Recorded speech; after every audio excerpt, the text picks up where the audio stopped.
elkezdődött megint egy évnek a munkájának a bemutatása, egyfajta számadás, amit minden évben elmondok nektek, de számadás olyan féleképpen, hogy nem minden munkát láthatok itt, ami elkészül.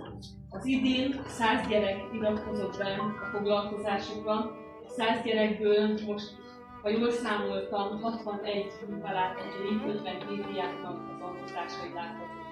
Vannak olyan diákok, akiknek sokkal vagányabb munkái születtek, de azért nem tudják megítélni a kiállításon, mert elkülönítünk pályázatra mindig eredeti munkákat kérnek, és ezt soha nem látjuk viszont.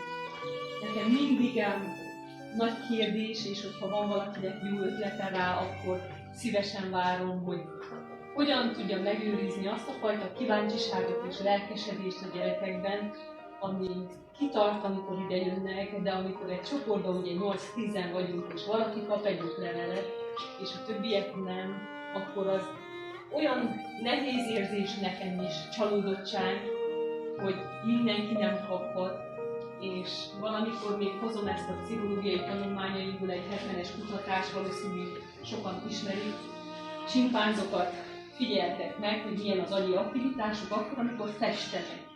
És a csimpánzoknak az endorfin, ez a boldogság hormonjuk nagyon-nagyon magas volt, amikor ők festettek, vagy valami alkotói folyamaton vettek részt, mindaddig, amíg nem kezdték el jutalmazni. És ahogy elkezdték őket jutalmazni, az aktivitás nem szűnt meg, de nem töltötte el őket boldogsággal.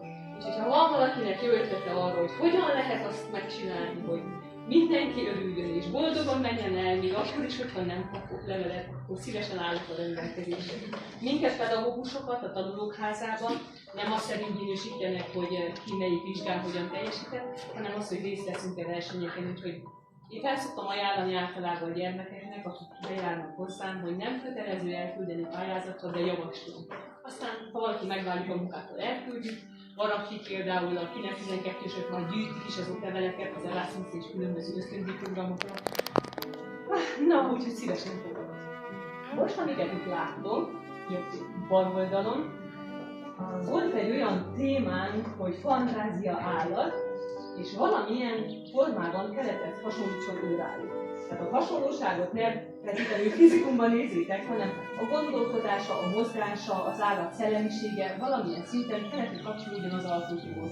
Akkor itt láthatunk különböző figurákat, van, akinek a kedvenc állata is megjelenik, egy része szárnyakban, van, ahol a hideg-meleg kontraszt jelenik meg. Az a lényeg, hogy egy kicsit túlmutat ez egy egyszerű kézműves foglalkozáson, mert hogy egy kicsit technikai érzék is kell hozzá, és egy kicsit önismeret elgondolkozni azon, hogy milyen vagyok én, melyik az az állat, ami hasonlít rám, vagy én hasonlítok rá. Ezeket úgy hívják, hogy a kinetik art, vagy kinetikus művészet, amikor a műalkotás mozgásba lendül.